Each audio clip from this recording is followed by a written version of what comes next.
8 yaşlı Bağdat Suriye'dadır. Buyurun. Bağdat. Bu sunacağınızı.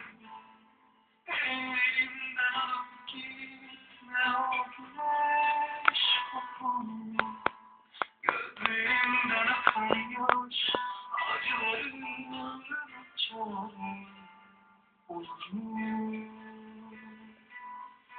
Sen hala Bu sizin bacınızdır. için küçük bir kız çocuğum.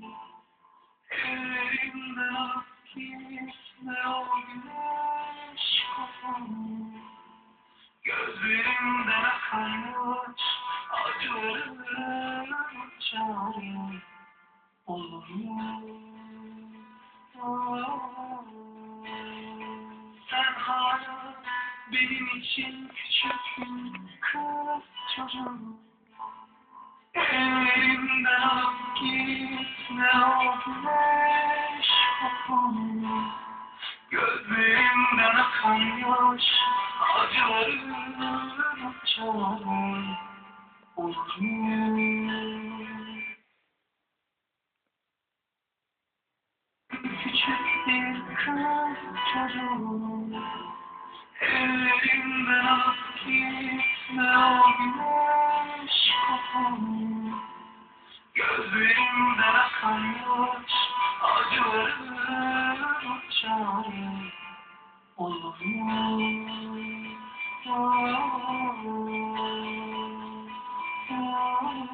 Şamil benim.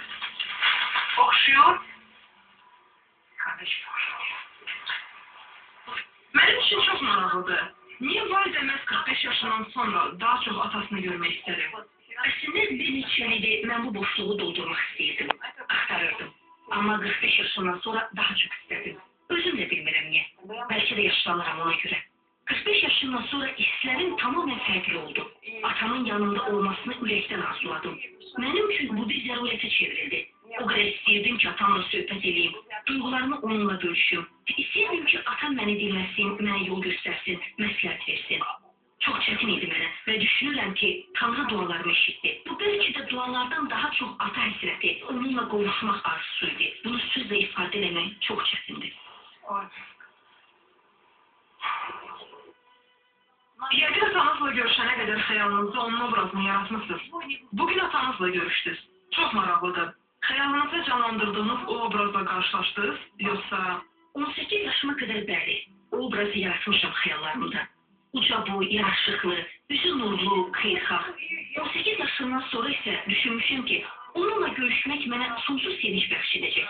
Və mən atamı necə varsa, elə də qəbul edəcəm. Verilişimizə atanızı axtarmaq üçün müraciət edəndə ananız buna qarşı çıxmadı ki? Xeyr, mən bu qərarı özüm qəbul etdim. Və yalnız sizin verilişinizə müraciət etdikdən sonra bunu anama söylədim. Daha doğrusu, Azərbaycana gəlməyə hazırlaşdığım ərəfədə. Yeri gəlmişkən anam da atama salam göndərdi və onu Rigaya dəvət etdi. İstəsə bizimlə gediblər. Anam atam haqqında həmişə yaxşı şeylər danışır. Deyirdi ki, o çox xeyirxah, mehriban insandır. Bunları anan deyirdi. Bəli, bu çoxdan olub artıq. Niye o da seninle gelmedi?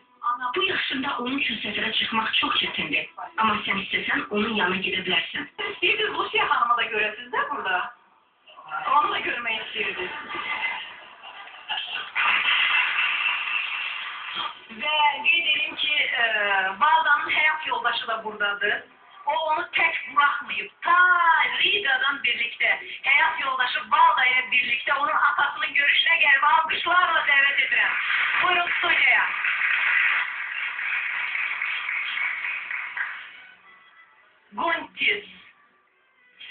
Gontis Mamis. Aslında ikinci gündür ki Bakıdasınız. Gelin biraz daha Bakıdan danışaq. Şehrimizi beğendiniz mi? Çox bəyəndim. Bakı Riga'dan çox fərqlənir. Mən birinci dəfədir ki, Azərbaycandayam. Şəhəriniz, onun insanları məndə ən xoş təəssüratlar yaratdı. Biz dünən dəniz kənarı bulvarı gəzdik. Çox gözəl idi. İçimdə qəribə bir doğmalıq hiss elədim. Sanki Riga'daydım. Avrovizya mahnı müsabiqəsini yəqin izlədiniz. Əlbəttə, mən Bakıya gəlməyə hazırlaşırdım deyə Azərbaycanla, Bakı ilə bağlı daha çox məlumat əldə etməyə çalışırdım. Avrovizya isə möhtəşəm idi. Məncə ən gözəl Avrovizya müsabiqəsi Bakıda oldu. Əminəm ki, bu sizə şəhərimizi bəyənib. Yəqin ki, Azərbaycanın milli yeməklərindən də dadımsınız. Bəli, əlbəttə, dadlıdır. Çox xoşuma gəldi. Ümid edirəm ki, bundan sonra da ləzzət yeməklərinizdən dadacağam. Mən əvvəllər elə bilirdim ki, latış qızı ilə evliyəm. Sən demə, o Azərbaycanlıymış. Bundan belə artıq evinizdə Azərbaycanın milli yeməkləri hazırlanacaq. Elə deyilmi, Valida? Yox, mən söz vermirəm, çünki öyrənməliyəm. Yəqin ki, bu işdə başlarım mənə kömək eləyəcək. Azərbaycanda neçə gün qalacaqsınız? Yəqin ki, bir həftə. Sizə dərin təşəkkürümü bildirirəm. Kamil mənim qəbul edirsə sizə hara aparırsınız? Ana xətirləri İndi getmək, aparmaq istəyirsiniz onları evə. yaşam var. Yok bu gece işliyor olmaz. Evde evimiz var da. Oğulları da gelin bura, gelin bura, gelin bura. Gelin bura, kardeşlerinizin kızları da gelin. Gelin, neresi de gelsin.